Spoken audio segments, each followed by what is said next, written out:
Right, g'day jet setters. I'm going to do two quick things today.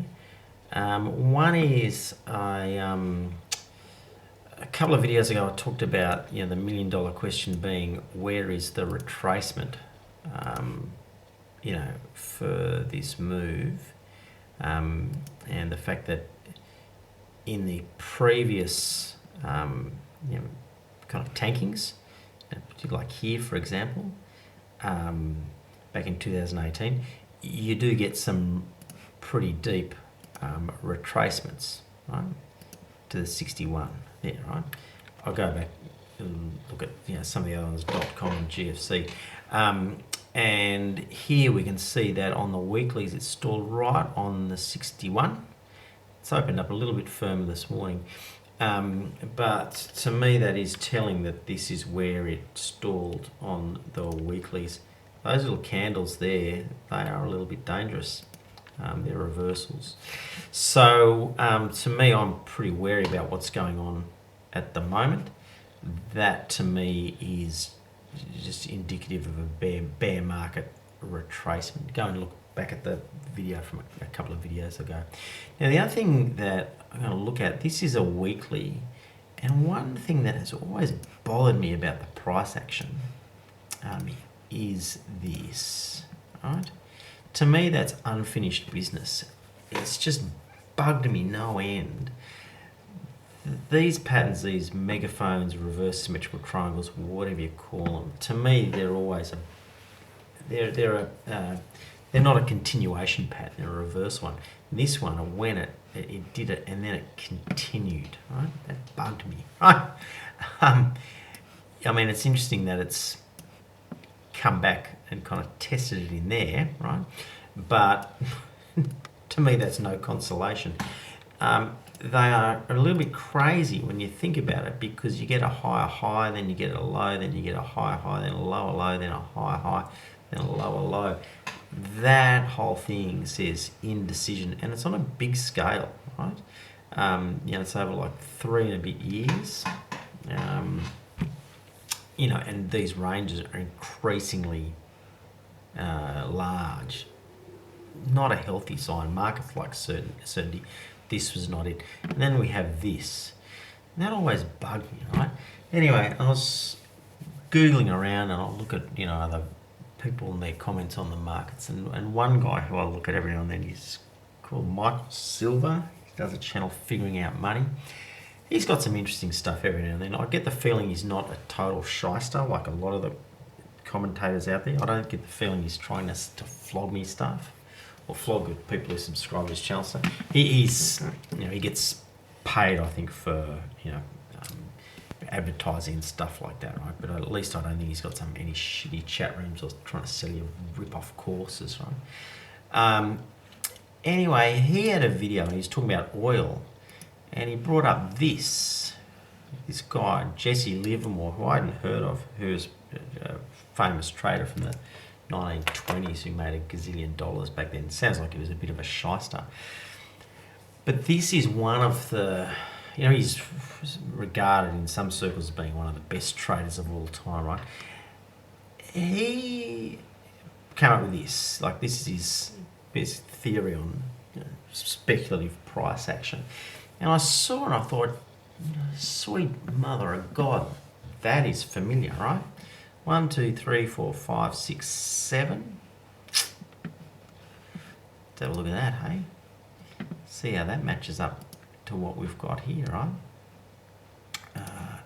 We've got like 1, 2, 3, 4, 5, 6, 7.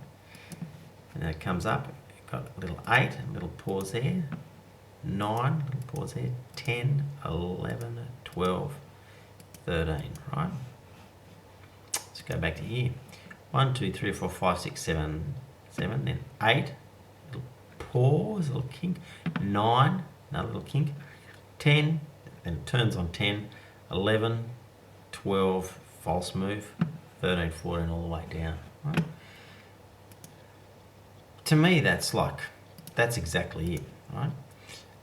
This is more of a sideways pattern than then up, but it is still a widening mouth, as he calls it, an accumulation cylinder, but it's certainly a widening price action that then all of a sudden takes off very sharply. You see how it takes off very sharply. One pause, second pause, then a top, right? One pause is definitely there, second pause, and then a top. Now, the other thing about what this guy talked about was he was big into the volume analysis. I've never really been big on analysing volumes, I guess probably to my detriment. But the short version is, some traders, they say, look, forget about price, just look at volume. And really what they're saying is that volume confirms price. You know? That if you've got like a bullish move or a bearish move on small volumes, that's not a great indicator that it's a strong bullish or bearish move. If you've got a bullish or bearish move on big volume, then that is confirming that as a trend. Now we can see here, this little move here, right? It's been on weaker volumes, right? It hasn't been on a big volume spike. The volume's actually been quite weak. You look at it on the daily. This is the futures, right? Now, so you can see down here, like the volume was higher, right, on the way down, right? Much bigger volumes on the way down. This is the moving average of the volume, this line here. You can see it's lower on stronger price action. So the theory there is that if the volume doesn't confirm the price, then don't believe the price. Okay? You know what I mean? This has happened on thin volume, which means there's not a lot of people that are buying into it. So don't believe this price action. It's a false move. False move, for want of a much better term, right? But it's a move to be treated with great skepticism. So that's, and I mean, this volume, I mean, you know, compared to back here, whatever's probably, it's arguably the same, but certainly in this move down here, the volume here is much bigger on the way down than on the correction on the way back, right? So then when we go back to look at the way in which this guy thinks and which he's kind of would look at it, it's like we've seen this accumulation here, right? Okay, we've seen this accumulation. We've seen the party kick on, right? It's the party kick on in a few legs. Weakens, you know, over time. And you can see how it does kind of, you know, weaken in that we've got, let's just make these lines a bit more noticeable. There's that, right? And then there's that, right? And they're sort of basically three different angles, right? They are lessening in enthusiasm.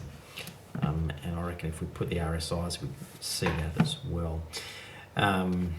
So, and then here, the big thing is the turning. It kind of turns, we get like a lower low there, okay, so we get this lower low here, which is lower than that point there, which we've got, okay, and then this move here is a like a pause in the trend rather than a resumption of the uptrend, okay. So this is on weaker volume. You can see the notes, if you look up this thing, he's got footnotes here. It talks about the volume here. That's a weak volume move, strong volume on the way down, and that's what we're seeing. So that's just a couple of things. So I'm still short the S&P. I'm short the Aussie equities as well, actually, and still short the bonds, long the Aussie dollar, which is just ticking up. So that's my 2 cents for today. And I guess the other thing that I'm wary of in all of this still is there's just a big space in there. I really do think this to me was all unfinished business.